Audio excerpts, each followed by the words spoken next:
नमस्कार, सरिताज देसी cooking channel में आपका स्वागत है। तो आज हम बना रहे हैं महाराष्ट्र और गुजरात की फेमस दो डिश। एक तो मिनी कचौड़ी और दूसरी है भाकरवड़ी। तो ये एक ही मसाले से बन जाएगी। तो चलिए देखेंगे हमने ये कैसे बनाया है। तो ये सारी सामग्री आपको लगेगी इस रेसिपी में। तो जैसे जैसे यूज़ होगी मैं आपको बताते जाऊंगी। तो सबसे पहले हमने यहाँ इस कटोरी से 4 कटोरी मैदा ले लिया है, या आप कह सकते हैं कि आधा किलो या 500 ग्राम मैदा ले लिया है। और इसमें हम डालेंगे गर्म करके ऑयल। मोयन डालने से खस्ता बनती है हमारी कचौड़ी हो या भाकरवड़ी हो या कोई भी रेसिपी। तो ये मोयन देने में आप कंजूसी ना करें, अच्छे से डालें। तो मैं इसमें देख लेती हूँ कितना लगता है, फिर बताऊंगी आपको। तो ये इस प्रकार से हमने इसमें ऑयल मिला लिया है। करीब टेबल स्पून से मैंने नापा तो 12 से 13 टेबल स्पून मैंने डाला है। तो ये इस प्रकार का गोला तैयार होना चाहिए। इसका मतलब एकदम परफेक्ट है हमारा मोयन।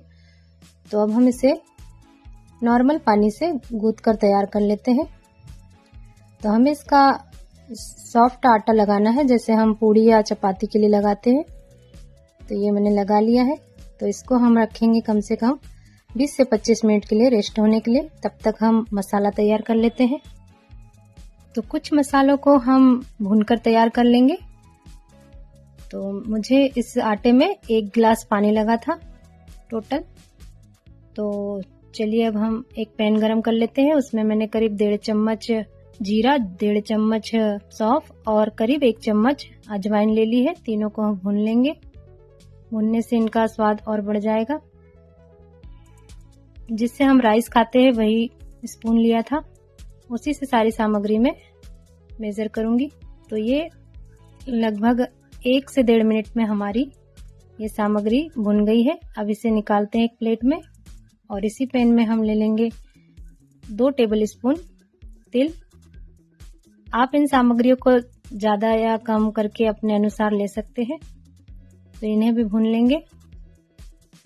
तो ये तिल धीमी आंच पर चटकने तक, अच्छे से खुशबू आने तक पका लेते हैं।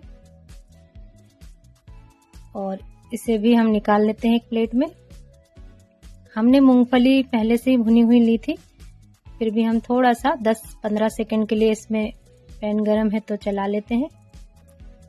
और नारियल को भुनने की भी आवश्यकता नहीं है, बट ये कुछ मॉइस्चर होगा तो निकल जाएगा, इसीलिए सब डाल देती हूँ। 10 सेकंड बाद ये भी भुनकर तैयार है।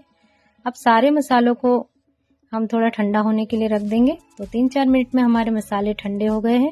हाँ, सबसे पहले मैं इसमें से करीब 1 टेबल स्पून तिल निकाल कर रख लेती हूँ, बाद में मिलाऊंगी। गार्निशिंग अच्छी लगती है मसाले में। और ये हमारे मसाले ठंडे हो गए हैं। तो अब हम इनसे करते हैं ग्राइंड। तो मिक्सर ग्राइंडर ले लिया है और एक जार में इन सबको डाल देंगे। और साथ में हम डालेंगे 1 कटोरी सेव। ये भी होममेड सेव है। आप इसकी जगह सिंपल बूंदी ले सकते हैं या कोई भी फरसान जो आपके पास हो वो डाल सकते हैं, या भुने हुए चने ले सकते हैं। इसमें डालेंगे कुछ मसाले। तो इसमें लिया है 1 चम्मच लाल मिर्च पाउडर, आधी चम्मच हल्दी पाउडर और 1.5 चम्मच धनिया पाउडर और स्वादानुसार नमक, और आधी चम्मच ले लिया है हींग। इन सबको भी इसी मसाले में मिक्स कर देते हैं, पीस कर तैयार कर लेते हैं। मसाले आप अपने अनुसार कम ज्यादा कर सकते हैं। हमारी सेव में भी मसाले थे। तो अब इसे निकालते एक प्लेट में। और ये तिल जो हमने रखे थे वो भी मिला लेंगे और अच्छे से मिक्स करेंगे।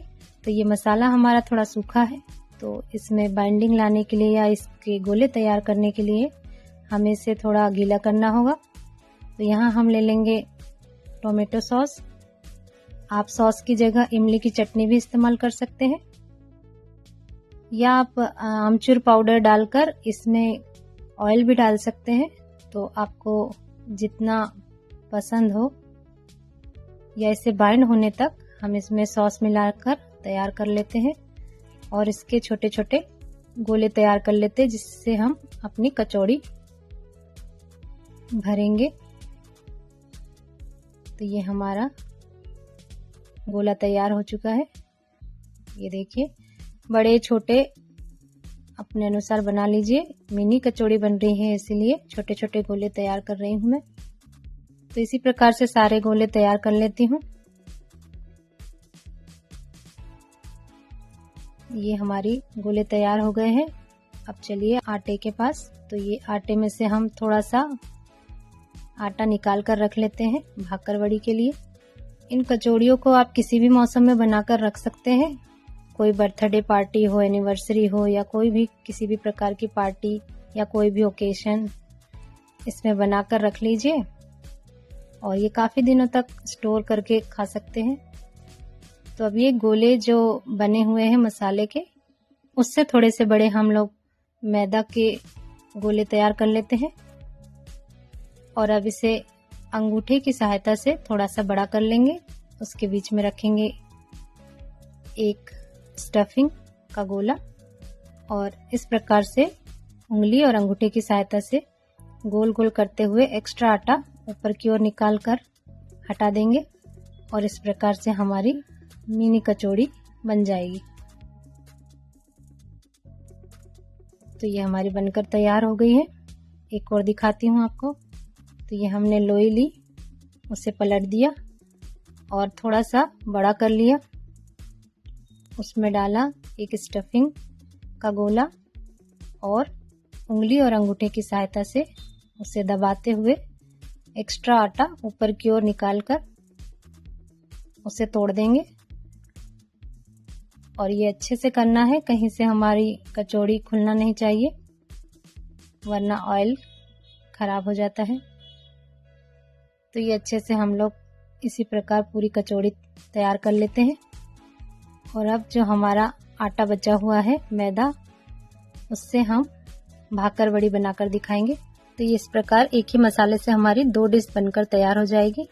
तो इसके लिए हम मैदे का गोला तैयार करेंगे और इसकी चपाती से थोड़ी सी मोटी रोटी बेलकर तैयार करते हैं।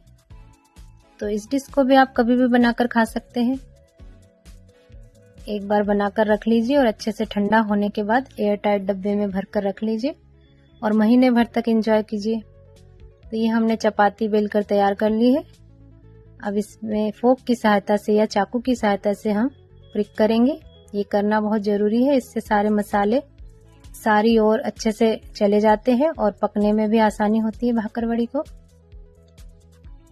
तो अब हम इस पे लगा सकते हैं टोमेटो सॉस या इमली की चटनी। मैं यहाँ पर ऑयल लगा रही हूँ। तो ये चारों ओर हमने 1-2 चम्मच ऑयल लगा दिया है। ये हमारा बचा हुआ मसाला लगाएंगे, इसको अच्छे से चारों ओर फैला देंगे। तो सभी ओर हमने लगा दिया है मसाला और अब हम इसको फोल्ड करना स्टार्ट करते हैं, यानी गोल शेप में इसे फोल्ड करना है अच्छे से। और लास्ट में हम इसको थोड़ा सा पानी लगा देंगे ताकि ये अच्छे से चिपक जाए और खुले ना। और अब इसे हल्के हाथों से हल्का सा इस तरीके से गोल गोल करके इसकी भाकरवड़ी काट कर तैयार करेंगे, जितनी भी आपको मोटी चाहिए। तो मैं यहाँ करीब 1 इंच की मोटाई में इसे काट लेती हूँ। ये कटने के बाद हम एक एक लोई को उठाएंगे, एक एक भाकरवड़ी को उठाएंगे और हाथों में हथेली की सहायता से दबा देंगे। तो ये सारे मसाले भी चिपक जाएंगे और हमारी भाकरवड़ी भी खुलेगी नहीं। तो इस प्रकार हमने सारी भाकरवड़ियाँ तैयार कर ली है। तो आप भी इन्हें ज़्यादा मात्रा में बनाकर रख लीजिए और किसी भी पार्टी या ऐसे ही चाय के साथ एंजॉय कीजिए। तो चलिए इन्हें अब तलते हैं। तलने के लिए तेल गर्म कर लिया है। इसे हल्के गर्म ऑयल में जितने भी आ जाए कढ़ाई में डाल देंगे एक एक करके। पहले हम कचौड़ियाँ तल कर तैयार कर लेते हैं। तो मैदे की कोई भी डिश हो, इसे तलने में जल्दबाजी बिल्कुल ना करें, आराम से इन्हें कुक होने दें। तो अब हम करीब 4-5 मिनट बाद इसे करछी की सहायता से हल्के हाथों से पलट देंगे और अच्छा गोल्डन होने तक तल लेंगे। तो एक बैच को तलने में करीब 17 से 18 मिनट लग जाते हैं। गैस की फ्लेम हमने धीमी ही रखी है।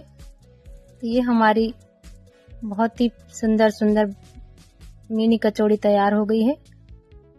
अब अगला बैच तलने के लिए डाल देती हूँ और इसी प्रकार गोल्डन होने तक तल लेना है।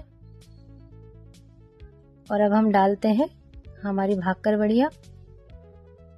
तो इन्हें भी धीमी आंच पर कम से कम 12 से 13 मिनट लग गए थे तलने में। तो ये सारी मैं एक ही बार में डाल देती हूँ, पका लेते हैं इन्हें। ये देखिए पक गई है हमारी भाकर बड़ी। इन्हें तलने के लिए एक टिप देती हूँ कि थोड़े कम ऑयल में ही तले, क्योंकि इसका मसाला नीचे जम जाता है। मैंने उसी तेल का इस्तेमाल कर लिया है, तो अब इसे छानना पड़ेगा। तो ये देखिए हमारी भाकर बड़ी भी तैयार हो गई है। तो इस प्रकार से हमारी दोनों डिश मिनी कचौड़ी और भाकर बड़ी तैयार है। आप भी इसे घर पर जरूर ट्राई कीजिए और हमें अपने अनुभव बताना ना भूलें। रेसिपी पसंद आई है तो हमारे चैनल को सब्सक्राइब करें, बेल आइकन पर प्रेस करें, वीडियो को ज़्यादा से ज़्यादा लाइक और शेयर करें। तो मिलते हैं नेक्स्ट वीडियो में, तब तक के लिए नमस्कार।